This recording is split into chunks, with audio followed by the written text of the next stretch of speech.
To hide Nvidia Overlay indicators, you have to start by opening the Nvidia application and click on this icon. Now you have to go to the settings, and then you will have to go into the head-up display. Now, take a look here. We can find all of those status indicators. So if you want to turn them off, you have to select no everywhere. And thanks to this, you will hide all of them. So that's basically how it looks.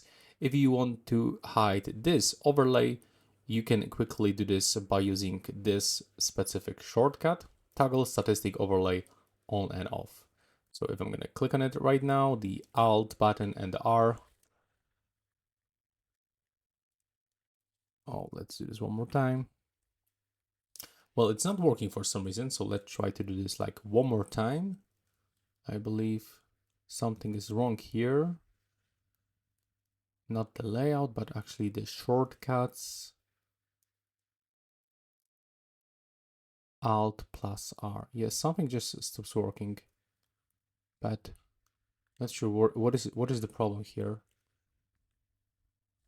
Wait a minute. I think that we, in this case, if something is wrong, we have to just simply change this toggle statistic overlay.